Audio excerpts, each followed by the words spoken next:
Thanks, Ralph. So indeed, I'm not an economist either, but I've worked in the last 5 years with Shell a lot with macroeconomists. I was working in the business environment department in the corporate strategy department in Shell in The Hague. So I will talk a little bit about system dynamics, scenarios, and how it relates to investment decisions.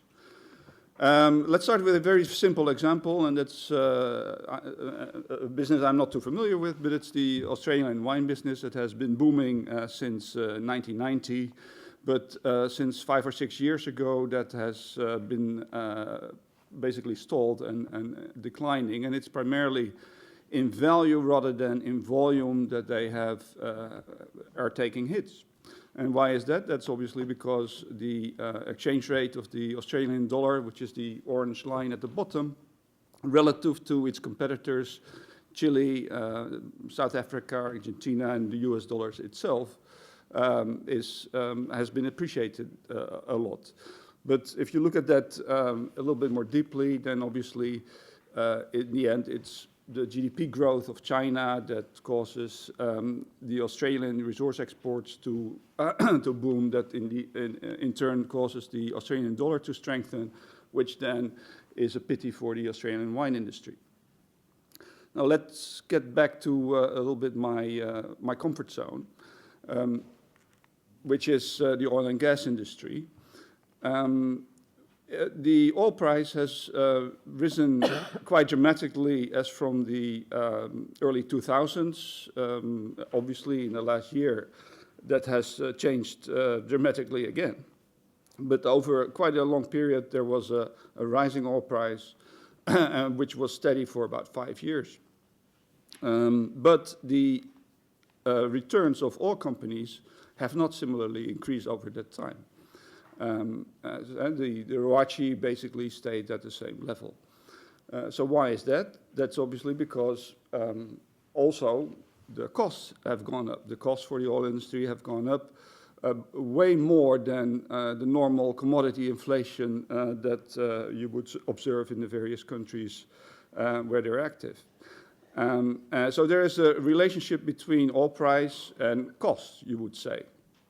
So oil price and gas prices mean increasing costs, and obviously that's very important to take along in whatever you do in terms of valuations of opportunities, because otherwise you will see that you will think that high oil price will mean high benefits.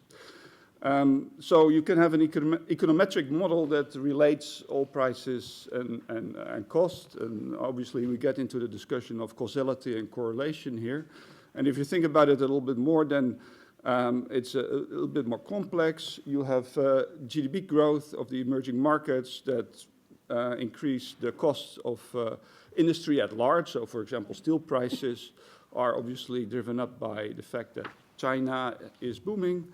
But also that has an impact on the oil and gas demand, and that will then increase oil and gas prices. So it's both a direct and indirect impact of the growth of the emerging markets on the oil industry escalation. And then you can say, well, how does that work to the bottom line? You can look at that, but then you can look at the revenues. You have to look at the government take, but then also the taxes are affected by the oil prices. The higher the oil prices, the higher the taxes that are imposed by the governments. Then obviously OPEC policies, other issues, regulations, energy policies, and this picture then doesn't even have all the effects that are in play. Not included here are yet the supply demand, the alternative energy, climate change, and things like that. Could add all that to a very complicated picture of how various driving forces and uncertainties in the end affect a bottom line of an oil and gas company. So you would want to get to grips with that. And obviously we heard a lot about modeling. You can do some of that. And one thing we tried to do was to use system dynamics, which I'm not sure was mentioned in this workshop yet, but it's basically a technique that's based on differential equations that looks at feedback loops between various various variables. And in this simple example, we have the total energy cost. We have that drives, that sort of has a negative effect on GDP, but that has a positive effect on fuel demand. And then the loop closes. And then on the price side, you also have a closed loop there. And you can sort of simulate that, solve that, and try to see how the patterns work out over time and understand the behaviors of these various variables. And we did a little bit of that to try to understand these costs and also to try to understand how GDP is affected by, let's say, soft variables. We looked at the difference between South Korea and Argentina, for example. Why are they so different? And then you can look at R&D expenditures. You can look at the legal system, the quality of the legal system, try to quantify that, and so on. But if you do all this, it's all great. It's very, even this picture is a small subset of the total thing. We did this with the University of Nijmegen, by the way. It tends to become very complex, very complicated, and you not nearly can get all the factors in there that you would want to understand the total system. So in Shell, they already have a way to go around that, and that is by scenarios. And so I contrast the modeling approach to a very heuristic and qualitative approach, which is using scenarios. Scenarios are plausible narratives that aim to span the entire uncertainty range, that are internally consistent, and you would have normally, let's say, maximum 4 of them.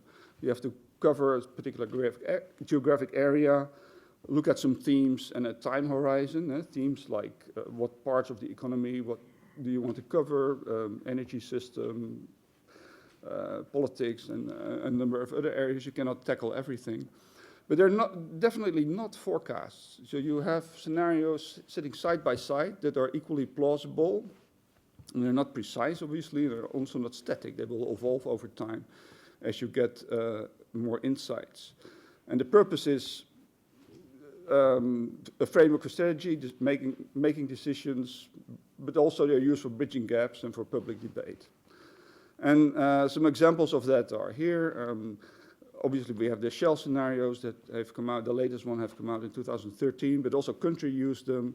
A famous one is the one that was used in South Africa when they, in the transition from the apartheid regime to a new government. So there are many institutes, I believe also the OECD even are experimenting with them. What is the essence of the scenario method? Again, it's very simple. It's not really scientific at all. But you have a number of uncertainties, and what you do is you string together some possible outcomes of these uncertainties into one logical narrative. And you want to make sure that these outcomes, the stringing together these outcomes make sense, that they are sort of correlated, but again, in a very qualitative way. But at least you can cover all the dimensions that are of interest to you.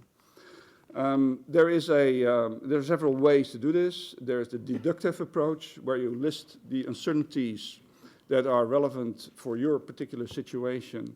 In this example, it's a hypothetical example: economic growth, OPEC behavior, climate change, and so on.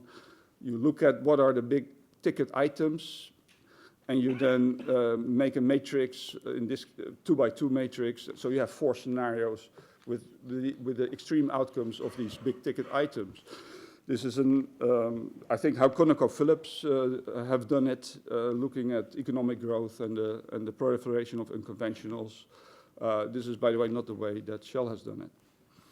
Another approach is an adductive way. This is a bit less mechanical.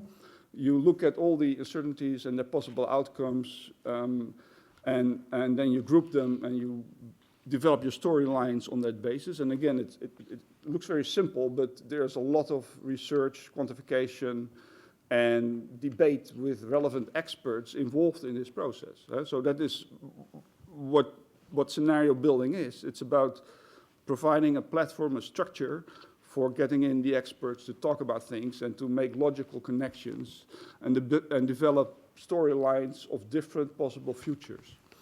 So it looks very simple, but in fact, there's a lot behind it. Now, let's see how does it relate to investment decisions, because in the end, a company like Shell wants to make investment decisions, and obviously you have to link it to how you make decisions, and that is basically by looking at cash flows, looking at decision metrics, net present value, internal rate of return, and things like that. And when you look at these decision metrics, there are uncertainties, they're not fixed numbers, there are ranges around these metrics, and you can develop probability distributions like this. So this is a probability distribution of a decision metric, whatever you want to use, NPV or rate of return, what have you, doesn't matter. And you can look at that and say, well, this is well on the right-hand side of my threshold, which is the vertical axis in this case. So I can do the project, and in this case, it's also still positive, so I will do the project. But these probability distributions only really have a subset of the uncertainties and the risks that you look at with the project. You do not, or you cannot really incorporate all these external issues like the geopolitics, the macroeconomic, legal, regulatory, and things like that. But basically, this is how you make decisions, based on these cash flows, based on the probability distributions around the decision metrics. So how do you then make the connection? So you can build project or investment or strategy-specific scenarios that look at what are really the decision criteria. In this case, I've shown profitability index, but you can also have other things like the carbon footprint or environment or contribution to society, whatever you want to do. It's always a bit of a multi-criteria decision that you take. It's not just the profitability index. And you look at what are driving those criteria, and then you expand it back to all these external factors that play a role in shaping those decision criteria. And then you make the link with the exploratory scenarios. So you see which of these external factors that affect your problem, your decision, in the end are governed or are influenced by issues that you know things about in the exploratory scenarios.